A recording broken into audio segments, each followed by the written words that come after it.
The warm summer sun beat down on the small town of Oak Ridge as 12-year-old Lily Porter walked through the woods behind her house. These woods were her favorite place in the whole world. While other kids spent their summer break playing video, games, or watching shows, Lily preferred exploring nature. She had brown hair tied back in a simple ponytail and wore her favorite blue t-shirt with worn jeans and muddy sneakers. A small backpack hung from her shoulders, carrying her water bottle, a sandwich, a notebook, and her most prized possession, a tablet her parents had given her for her last birthday. Just one more hour, Lily said to herself, checking the time. Her parents trusted her to explore on her own, but she had to be home before dinner. Jack and Mary Porter both worked at the local hospital, her dad as a nurse and her mom as an office manager. They had always encouraged Lily's love of science and nature. The woods were quiet except for bird songs and the occasional rustle of small animals moving through the underbrush. Lily took pictures of interesting plants and rocks with her tablet. She had already collected samples of 5 different types of moss this summer and had carefully labeled each one in her science journal. As she walked deeper into the woods, she noticed something odd about the ground ahead. There was a slight depression near the base of an old oak tree, the biggest oak in these woods. Lily had been to this spot many times before, but she didn't remember seeing this dip in the ground. "That's weird," she said, kneeling down to look closer. The depression was about 3 feet across and seemed too regular to be natural.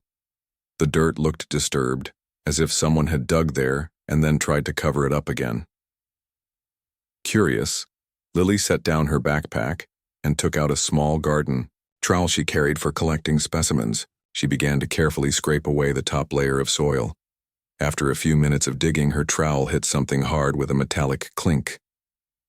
"What's that?" she whispered, excitement building in her chest. Using her hands now, she brushed away more dirt. Something shiny peeked through the soil. With increasing speed but still being careful not to damage whatever it was, Lily cleared away more earth. Soon, she uncovered what looked like a smooth metal surface. It was silver-colored but didn't seem to be made of any metal she recognized. The surface had strange lines etched into it that formed patterns she couldn't understand. "This isn't normal," Lily said, her heart beating faster. She dug around the edges and discovered it was a cylinder about the size of a shoebox. After 20 more minutes of careful digging, she had completely uncovered the strange object. It was definitely not something that belonged in these woods. The cylinder had no visible opening, no lid or door that she could see. The entire surface was covered in those strange markings which on closer inspection seemed to be mathematical equations and symbols. Attached to one end of the cylinder was a weathered plastic card. Lily carefully pulled it free and wiped off the dirt. It was an ID badge with a faded photo of a man with gray hair and kind eyes. Under the photo was a name: Howard Grayson, Chief Technology Officer, Quantum Horizons. Lily gasped. Even she knew that name. Howard Grayson was famous, or rather, he had been famous. He was the tech genius who had disappeared 15 years ago. Her science teacher had mentioned him last year when they were studying famous inventors. Grayson had made billions with his computer companies before he vanished without a trace. "This can't be real," Lily said, looking at the ID card and then back at the strange cylinder. But it certainly seemed real. The ID card was old and dirty, but it didn't look fake. Instead of running straight home to tell her parents, Lily did what came naturally to her methodical mind. She took out her tablet and began documenting everything. She took photos of the cylinder from every angle. She measured it using the ruler app on her tablet, 14 inches long and 6 inches in diameter. She carefully photographed the ID card front and back. Then she used another app to mark the exact GPS coordinates of the spot. Only after she had done all this did she sit back on her heels and think about what to do next. The cylinder seemed important. If it really had something to do with Howard Grayson, then it might be very valuable or dangerous or both. She should probably tell her parents. But another part of her wanted to figure out more about it first. Lily looked closely at the equations etched into the metal surface. Math had always been her best subject. Her teachers had even suggested she take high school level math classes next year despite her age. Some of these equations she recognized, basic algebra and geometry. Others were far more complex, looking like the advanced calculus she'd only glimpsed in college textbooks. One section near what seemed to be the top of the cylinder had a group of equations arranged in a circle. In the center of this circle was a small indentation. Lily ran her finger over it, wondering if it was some kind of button or scanner. As the afternoon sun filtered through the leaves above, casting dappled light on the strange discovery, Lily made a decision. She would try to understand more about this object before telling anyone. Howard Grayson had been a genius who created puzzles and challenges. This cylinder with its mathematical equations seemed like it might be one of those puzzles. Lily took out her notebook and began copying down some of the simpler equations. She worked through them, finding that each one led to a specific number. After solving 5 equations, she had a sequence of 5 numbers. They seemed like they might be a code of some kind. Time slipped away as she became absorbed in the puzzle. Only when her phone alarm beeped did she realize she needed to head home for dinner. Lily carefully reburied the cylinder, making sure to leave it exactly as she had found it, but kept the ID card in her pocket. She marked the spot with a special arrangement of rocks that would look natural to anyone else, but would help her find the exact location again. On the walk home, her mind raced with questions. Why would something belonging to Howard Grayson be buried in the woods behind her house? What was in the cylinder? Were the equations a key to opening it? "Lily, wash up for dinner," her mom called as she entered the back door of their small 2-story house. "Coming, Mom," Lily replied, quickly hiding the ID card in her desk drawer before heading to the bathroom. That night, as her parents discussed their day at the dinner table, Lily stayed unusually quiet, her mind still in the woods with her discovery. After dinner, she sat at her desk, working through more of the equations she had copied, searching online for information about Howard Grayson, and making plans to return to the woods tomorrow. What she didn't know was that her discovery would soon change not just her life, but the entire world. Lily woke up early the next morning. The sun had barely risen, but she couldn't sleep anymore.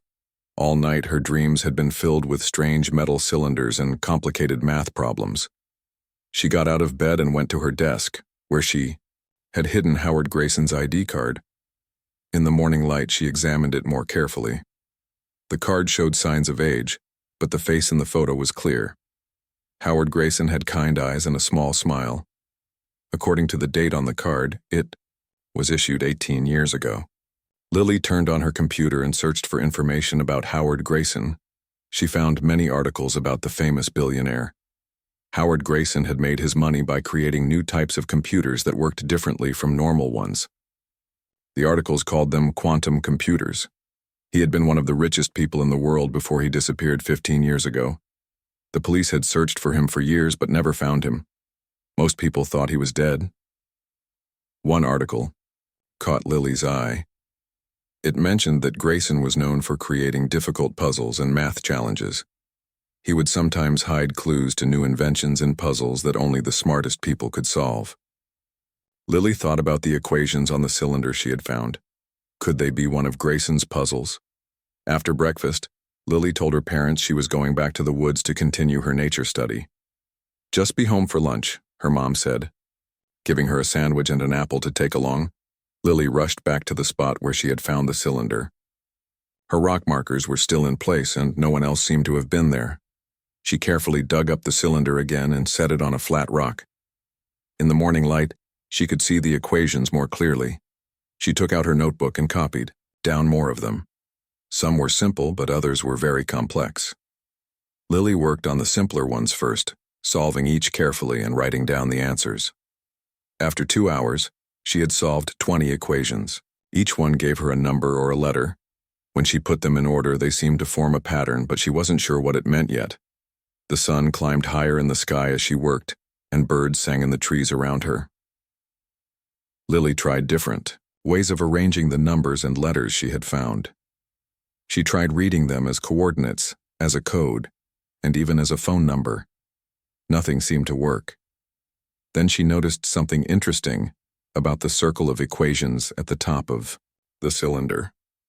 If she arranged her answers in a specific order based on where each equation was in the circle, they formed a clear sequence. 3.04159. Pi, Lily said out loud. The first 6 digits of pi. That couldn't be a coincidence. She looked at the small indentation in the center of the circle. Could it be some kind of button or scanner? Carefully, she pressed her finger against it. Nothing happened at first. Then, very slowly, the indentation began to glow with a soft blue light. The light spread outward, following the lines of the equations etched into the metal. Lily watched, in amazement, as the entire top section of the cylinder lit up with blue light. With a soft click, a seam appeared around the top of the cylinder. Part of it had become loose. Lily carefully turned it, and it came off like a lid. Inside the cylinder was a small device that looked like a thick glass disc. As soon as she lifted the lid, the disc began to glow with the same blue light. Suddenly, a beam of light shot up from the disc. In the air above it, a 3-dimensional image appeared, a hologram of the man from the ID card, Howard Grayson. The hologram was small, about the size of a soda can, but perfectly clear. "Hello," the tiny figure said. "If you're seeing this message, you've solved the first part of my puzzle. Congratulations." Lily stared in shock. The hologram continued speaking. "My name is Howard Grayson. By now I'm probably considered dead or missing. That was necessary to protect my work from those who would misuse it." The holographic Grayson looked sad for a moment before continuing.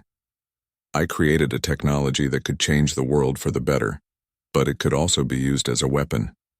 When I realized certain people wanted to use it for harm, I had to disappear. I divided my research into parts and hid them around the world." Lily couldn't believe what she was seeing and hearing. This was like something from a science fiction movie, but it was happening right in front of her. "This capsule contains one piece of my quantum neural interface, a technology that can connect human minds directly to computers in ways never before possible. In the right hands, it could cure brain diseases, enhance learning, and solve many of humanity's problems.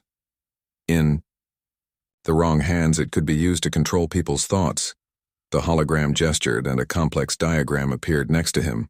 "I designed these puzzles to be solved only by someone with both intelligence and good intentions. The math problems were just the beginning, a filter to find the right kind of mind." Lily wondered how a math problem could tell if someone had good intentions, but she kept listening. "You are now part of something important. There are others like you around the world who have found my other capsules. Together, you hold the pieces of my greatest work." The hologram smiled, and Lily felt like he was looking right at her. "This capsule contains an AI assistant I created called Echo. It will activate once you complete the next set of challenges. Echo will help you connect with the others and guide you through what comes next." The diagram next to Grayson changed, showing more math problems, but these were even more complex than the ones on the outside of the cylinder. "Be careful who you trust with this knowledge. There are powerful people looking for my work. They've never stopped searching." The hologram started to flicker. "One last thing." Grayson's voice became urgent. "If you are under 18 years old, that's good. I specifically designed these puzzles to be found by young minds. You see things differently. You haven't learned to think inside the boxes adults create." The hologram flickered again and then stabilized. "Good luck. The world may depend on what you and the others do with what I've left behind." With those words, the hologram disappeared. The blue light faded and the glass disc stopped glowing. Lily sat in silence, trying to process what she had just seen and heard. She had found something truly important. Something people were looking for. Something that could be dangerous in the wrong hands. She looked at the new equations that had been shown in the hologram. They were far more difficult than the ones she had already solved. She would need time and maybe help to figure them out. As Lily carefully packed up the cylinder and its contents to take home, she felt both excited and scared. This was bigger than anything she had ever imagined finding in the woods behind her house. She needed a safe place to hide it while she worked on the new puzzles. For the first time, she wondered if she should tell her parents. But what if telling them put them in danger? The hologram had warned about powerful people looking for Grayson's work. For now, she decided, this would remain her secret. That night, Lily could hardly sleep. She had hidden the cylinder and glass disc in a shoebox under her bed. Twice she got up to check that they were still there. The words of Howard Grayson kept repeating in her mind. Powerful people were looking for his work. She was now part of something important. There were others like her around the world. It all seemed too big for a 12-year-old girl from Oak Ridge. Yet here she was, with a piece of technology that could change the world. The next morning she decided to skip breakfast and work on the new set of equations Grayson had shown in the hologram. She copied them from memory into her notebook. These problems were much harder than the first set. Some used math concepts she had never seen before.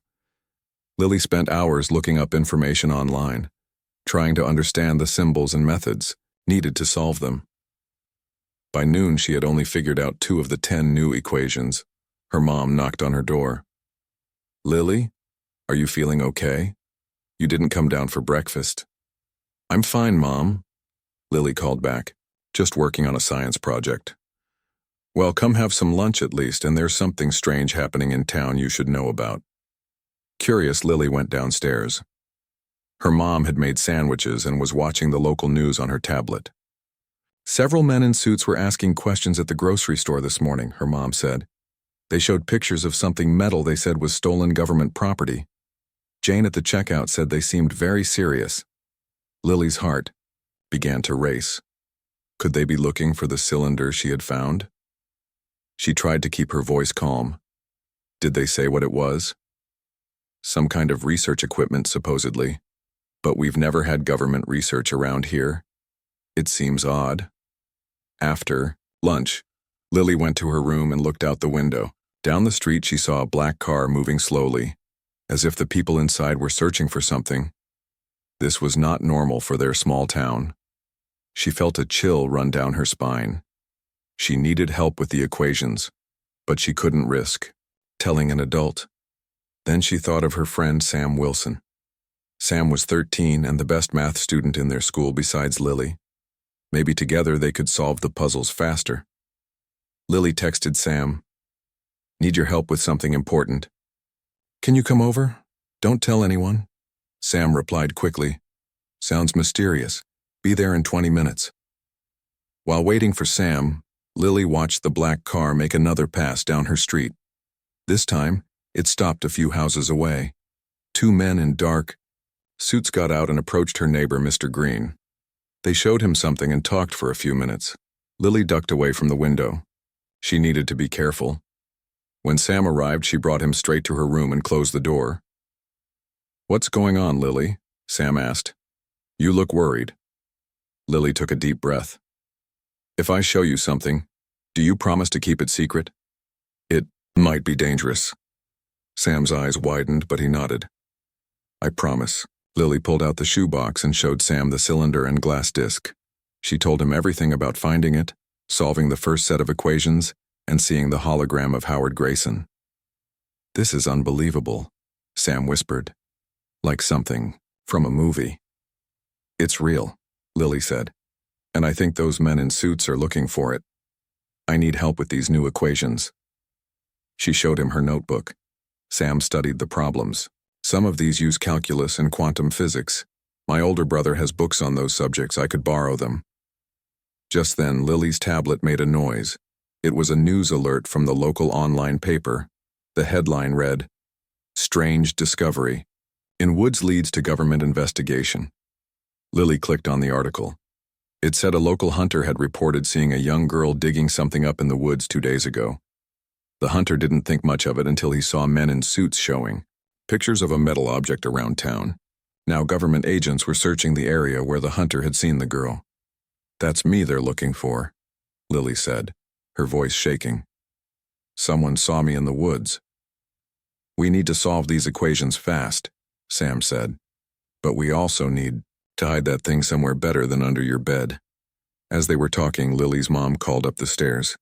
"Lily, there are some men here who want to ask you some questions." Lily and Sam looked at each other in panic.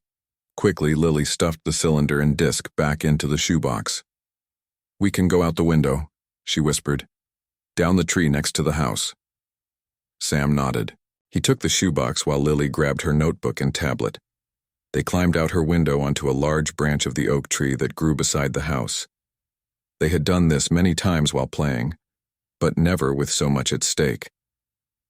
Once, on the ground, they ran to Sam's bike hidden behind the garage. Lily sat on the handlebars while Sam pedaled as fast as he could away from her house. They headed for their secret spot, an old treehouse in the woods that they had fixed up last summer. The treehouse was small but sturdy, hidden among thick branches. No one knew about it except them. They climbed up and sat breathing heavily from their escape. "What do we do now?" Sam asked. "We solve these equations," Lily said. "And we need to find a way to contact the other people who found Grayson's capsules." They spent the next few hours working on the math problems. Sam was good at different types of math than Lily, so together they made progress. By evening they had solved 7 of the 10 equations. Lily's tablet buzzed with texts from her parents asking where she was. She replied that she was at Sam's house working on a project and would be home for dinner. She hated lying to her parents, but she didn't know what else to do. As the sun began to set, they decided to try activating the glass disc with the answers they had so far. Lily placed the disc on the floor of the treehouse and entered the 7 answers they had found. The disc began to glow blue again, but instead of a hologram of Grayson, a different image appeared, a spinning globe. 7 points of light shined on different locations around the world. A mechanical voice spoke. 7 of 10 security protocols accepted, 3 more required for full activation. "Those must be where the other capsules are," Sam said, pointing at the lights on the globe. "Or where the other kids who found them are now," Lily added. The globe zoomed in on the light that represented their location. The mechanical voice spoke again. "Warning. Security breach detected in Sector 17. Government agents tracking quantum signature. Estimated time to discovery, 24 hours. Lily and Sam looked at each other in alarm. The voice continued. "Emergency protocol initiated. Attempting to contact nearest quantum node." The hologram changed to show a split screen. On one side was their treehouse. On the other was a bedroom where a boy about their age was working at a desk. The boy looked up suddenly as if he had heard something. "Hello?" the boy said in accented English. "Is someone there?" "We can see you," Lily said hesitantly. "Can you see us?" The boy's eyes widened. "Yes. Are you one of the others? The ones who found Grayson's capsules?" "Yes," Lily answered. "I'm Lily and this is Sam. We're in America. Where are you?" "I'm Ethan." "I'm in Japan," the boy said. "I found my capsule 3 weeks ago. I've been trying to contact the others, but you're the first to respond." "We need help," Sam said. "Government agents are looking for us." Ethan nodded. "The same happened here, but I managed to hide the capsule where they couldn't track it. You need to do the same." "How?" Lily asked. "Water blocks the quantum signature," Ethan explained. "I keep mine in a waterproof case at the bottom of my fish tank. You need to find a body of water." The hologram began to flicker. The mechanical voice returned. "Connection unstable. Quantum signature being traced. Shutting down for security." The blue light faded, and the hologram disappeared. Lily and Sam sat in the darkness of the treehouse, the gravity of their situation sinking in. They not only had to solve the remaining equations, but they also had to hide the cylinder from people who were actively hunting for it, people who had nearly found them already. "There's a lake about 2 miles from here," Sam said finally. "We could hide it there." Lily nodded. "Tomorrow. For now, I need to go home and act normal. We'll meet back here in the morning." As they climbed down from the treehouse, neither of them noticed the small drone hovering silently among the distant trees, its camera focused directly on them. Lily walked home slowly, her mind racing. The streets of Oak Ridge seemed different now, as if the small town had suddenly become dangerous. Every car that passed made her nervous. Every stranger might be looking for her in the cylinder. When she got home, her parents were waiting in the living room. They looked worried.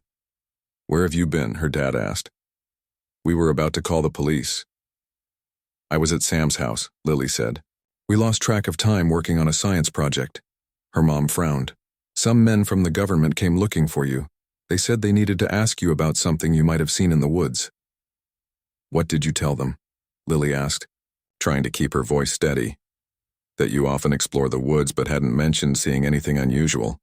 Her dad said, "Lily, what's going on? Are you in some kind of trouble?" Lily shook her head. "No, everything's fine. I don't know what they're looking for." She hated lying to her parents, but telling them the truth might put them in danger too. "They left a card," her mom said, handing her a business card. "They want you to call if you remember anything." The card had a government seal and the name Agent Peter Clark, Department of Advanced Research Projects. Lily put it in her pocket and went upstairs to her room. Once alone, she texted Sam. "They came to my house. Parents suspicious. Meet tomorrow. 7 a.m. at Treehouse." That night, Lily barely slept. She worried about the cylinder safely hidden in the treehouse. She thought about Ethan in Japan and wondered about the other kids around the world who had found Grayson's capsules. She also worked on the remaining 3 equations in her notebook, making slow progress. At 6 in the morning, before her parents woke up, Lily left a note saying she had gone for an early bike ride with Sam. She quietly left the house and rode her bike to the treehouse. Sam was already there, looking tired but excited. "I solved another equation," he said, showing her his work. "Just 2 more to go." "Great," Lily said, "but we need to move the cylinder today. Those men might find this place." They worked for another hour on the last 2 equations. These were the hardest of all, involving math concepts they had never seen before. But by combining what they knew and making educated guesses, they finally had answers for all 10 problems. "Let's test them before we move the cylinder," Sam suggested. Lily nodded and took out the glass disc. She carefully entered all 10 answers. The disc began to glow blue, brighter than before. The hologram appeared again, but this time it wasn't Howard Grayson or the globe. It was a complex, floating shape that looked like a brain made of light. "All security protocols accepted," said the mechanical voice. "Echo is now online." The glowing brain pulsed as the voice spoke again, but it sounded different now, less mechanical, more natural. "Hello, Lily Porter and Sam Wilson. I am Echo, the enhanced cognitive holographic operator created by Howard Grayson. I have been waiting for you." Lily and Sam looked at each other in amazement. The AI knew their names without being told. "How do you know who we are?" Sam asked. "I have been observing through the capsule's sensors since you found it," Echo replied. "I remained dormant until all security protocols were met. Now I can assist you fully." "We need to hide you from people who are looking for us," Lily said. "Yes. The government agents," Echo said. "They detected the quantum signature when you activated the hologram yesterday. Water will indeed block the signal, as Ethan Nakamura from Osaka suggested." "Can you contact the others again?" Sam asked. "Yes, but not for long. It would risk detection," Echo replied. "There are 5 others who have found capsules: Ethan in Japan, Zoe in Brazil, Daniel in Kenya, Sophia in Russia, and May in Australia. Together, you have discovered 6 of the 7 capsules Howard Grayson created." "What happens when all 7 are found?" Lily asked. "When all 7 quantum nodes are active and connected, they will form a complete quantum neural interface," Echo explained. "This technology will allow direct communication between human minds and advanced computing systems. It could revolutionize medicine, education, and environmental science. But if misused, it could also allow someone to control the thoughts of others. This explained why so many powerful people were looking for Grayson's work.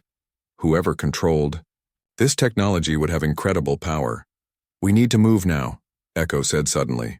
"I detect surveillance drones in the area. They will find this location soon." Lily quickly put the disc and cylinder back in the shoebox. Sam peeked out of the treehouse window and saw something moving between the trees. "There's someone out there," he whispered. "Take the path to Crystal Lake," Echo advised. "The dense trees will provide cover from aerial surveillance. I will shut down all non-essential systems to minimize the quantum signature." The blue light from the disc faded until it was barely visible. Sam and Lily climbed down from the treehouse and began moving quickly through the woods toward Crystal Lake, which was about 2 miles away. They stayed under the cover of trees as much as possible. As they walked, Echo continued to speak quietly from the box. The quantum neural interface was Howard Grayson's greatest invention, but also his greatest worry. He saw how technology was being weaponized and feared what would happen if his work fell into the wrong hands. That's why he divided it and created the puzzles. "Why choose kids to find it?" Sam asked. "Children see possibilities where adults see limitations," Echo replied. Howard believed young minds were more open to new ideas and less corrupted by power or greed. He also knew that few adults would suspect children of having such important technology. They walked for nearly an hour, taking a winding path through the thickest parts of the forest. Finally, they reached Crystal Lake. It was a small, clear lake surrounded by trees, popular for fishing but usually empty on weekday mornings. "We need a waterproof container," Lily said, looking around. Sam spotted an old metal tackle box abandoned near the shore. "Will this work?" "It should," Echo said. "But we must maintain some communication. Place only the cylinder in the water. Keep the disc with you, but activate it only when necessary." They put the cylinder in the tackle box and sealed it as best they could with some waterproof tape Sam had in his backpack. Then they waded into the lake and hid the box among some rocks in about 3 feet of water, marking the spot with an unusual arrangement of sticks on the shore that only they would recognize. As they were heading back, they heard the sound of vehicles on the road near the lake. Through the trees, they could see 3 black SUVs parked at the lake's small parking area. Men in suits were getting out, accompanied by others in what looked like military gear. "Run," Echo whispered from the disc in Lily's pocket. They ran through the woods away from the lake and the men.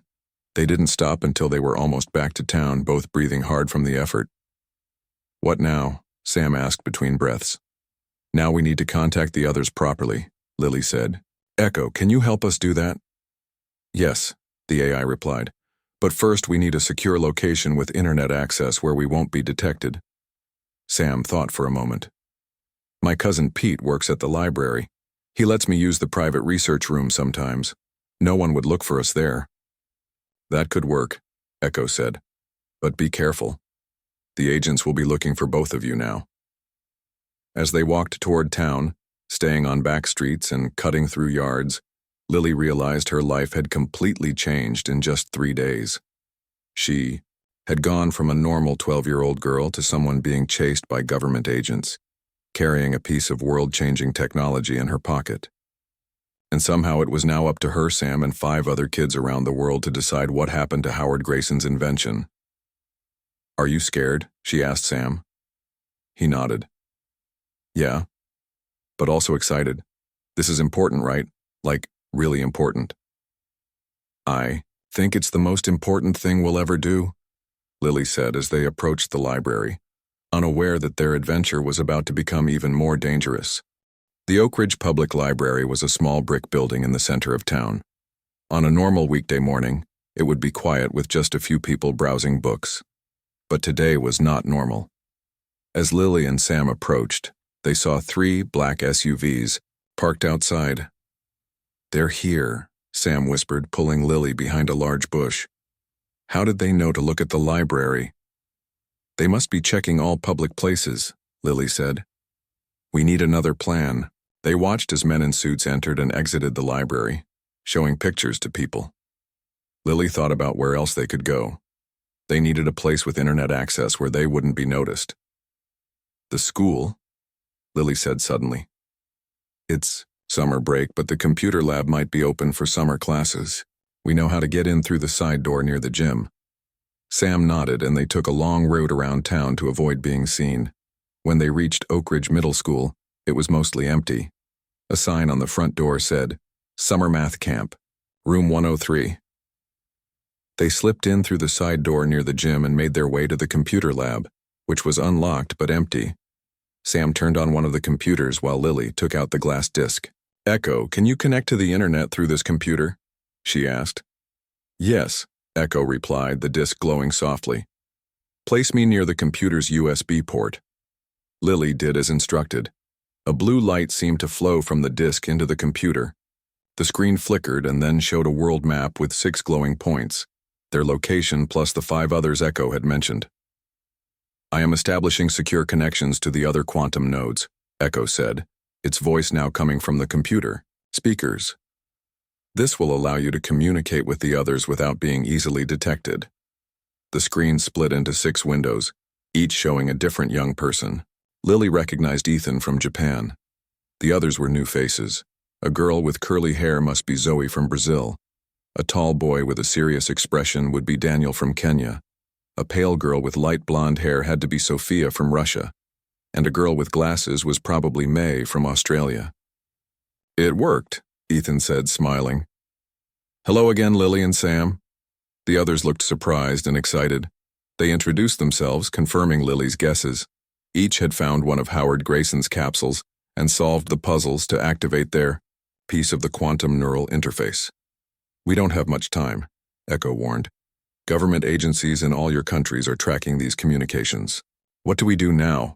Asked Zoe from Brazil. I've been hiding my capsule for weeks, but they keep getting closer to finding it. According to my calculations, Echo replied, all 7 capsules must be connected simultaneously to complete the quantum neural interface. However, the 7th capsule has not yet been found. Can't we just connect the 6 we have? Daniel from Kenya asked. A partial connection is possible, Echo said, but it would be unstable and limited in function. The full potential of the technology requires all 7 nodes. As they discussed options, Lily heard footsteps in the hallway outside the computer lab. Someone's coming, she whispered. The door opened, and a woman walked in. She wore a business suit, but not like the government agents. She looked surprised to see Lily and Sam. What are you kids doing here? She asked, then noticed the strange images on the computer screen. What is that? Before they could answer, Echo spoke through the computer. Agent Laura Simmons, FBI Special Technology Division. The woman looked shocked. How do you know my name? I have access to various databases, Echo replied. You have been following this case but operating independently from the main task force. Your file indicates you have questioned the ethics of how this technology might be used if recovered. The woman, Agent Simmons, stared at the screen, then at Lily and Sam. You're the kids who found Grayson's tech. I've been looking for you, but so have some very dangerous people. Are you going to turn us in? Sam asked nervously. Agent Simmons closed the door and lowered her voice. No. I've seen what the others plan to do with this technology. They want to use it for military applications, mind control. That's not what it was designed for. How do we know we can trust you? Lily asked. You don't, Agent Simmons admitted. But right now you need help. The main task force is less than 10 minutes away from this school. Echo spoke again. Her biometric readings suggest she is telling the truth about wanting to help. I can get you somewhere safe, Agent Simmons said. But we need to move now. Lily looked at the faces on the screen. 5 other kids like her, all dealing with the same problem. What about the others? She asked. The connection works through the quantum entanglement of the capsules, Echo explained. Once established, distance doesn't matter. If Agent Simmons helps us relocate safely, we can maintain contact with the others. After a brief discussion, they decided to trust Agent Simmons. She led them out a back exit to her car, which was parked away from the school. As they drove, she explained that she had been tracking Howard Grayson for years, fascinated by his technology but concerned about how the government wanted to use it. Grayson was a genius, she said. He saw the dangers of his own invention and took extraordinary steps to protect it, including trusting it to children, which turns out to have been very smart. They drove to a small cabin outside of town that Agent Simmons said was a safe house not known to her colleagues. Once inside, they set up the glass disc to reconnect with the others. We need a plan, Sophia from Russia said when they were all connected again. The people looking for us are getting too close. I think Howard Grayson is still alive, Lily said. His hologram message seemed like it was recorded recently, and he said he was in hiding, not dead. If he's alive, he could help us. May from Australia suggested. The 7th capsule, Daniel from Kenya said suddenly. What if Grayson himself has it? What if he's waiting for us to find him? Echo's glowing brain pulsed on all their screens. That is a logical conclusion. The seventh node has never activated because it remains with Howard Grayson. But how do we find him? Sam asked. He's been hiding for 15 years. Agent Simmons joined the conversation. I think I know. There were rumors that Grayson had a secret research facility built into a mountain in New Zealand. The agency investigated but found nothing. However, if the facility was designed to block quantum signatures, just like your water hiding places, then it would be invisible to their scanners, Lily finished. We need to get to New Zealand, Ethan said. All of us with our capsules. That's impossible, Zoe objected. We're just kids. We can't travel around the world. Actually, Agent Simmons said, I think we can make it happen. I have contacts who would help once they understand what's at stake. Over the next hour, they formed a plan. Agent Simmons would use her FBI credentials to arrange safe transport for all 6 children to New Zealand. Each would bring their capsule, carefully hidden in water to avoid detection during the journey. This is bigger than any one country's interests, Agent Simmons told them. This technology could help countless people if used properly. As they were finalizing details, Echo suddenly announced, Incoming transmission on quantum band. Unknown source. A new window opened on all their screens. An older man with gray hair and kind eyes appeared. Though he looked older than in his ID photo, Lily immediately recognized Howard Grayson. Hello, children, he said with a gentle smile. I see you found each other. And more importantly, you found what I left for you. Mr. Grayson, Lily said, her voice filled with awe. You're really alive. Yes, Lily Porter, Grayson replied. I've been watching all of you through the quantum network. You've done remarkably well, better than I dared hope. We're trying to find you, Sam said. We think you have the 7th capsule. Grayson nodded. I do. And it's time for us to complete the circle. I've sent coordinates to Echo. Agent Simmons. He looked directly at her. Thank you for helping them. I knew someone with integrity would step forward. You planned all this? Agent Simmons asked. These children being chased around the world? I planned for the technology to find worthy guardians, Grayson replied. The pursuit was inevitable once the quantum signatures were detected, but these children have proven something important, that intelligence paired with compassion is more powerful than any weapon. He looked at each of them in turn. In 1 week, if you can reach the coordinates I've provided, we will unite the 7 nodes of the quantum neural interface. Together, we will show the world what this technology was truly meant to do, heal, not harm. The screen flickered and Grayson was gone. Lily looked around at Sam, Agent Simmons, and the faces of the other children on the screen. In just a few days, her life had completely changed. She had gone from a normal 12-year-old girl exploring the woods to someone at the center of something that could change the world. Are we really going to do this? She asked. Sam nodded. I think we have to. One by one, the other children nodded in agreement. Even Agent Simmons seemed resolved. Then let's get started, Lily said, feeling both afraid and excited. She was just 12 years old, but somehow she had become part of something much bigger than herself. And in 1 week, they would all meet Howard Grayson and complete what he had started. The buried millionaire had planned it all, and what these children would do next would truly astonish the world.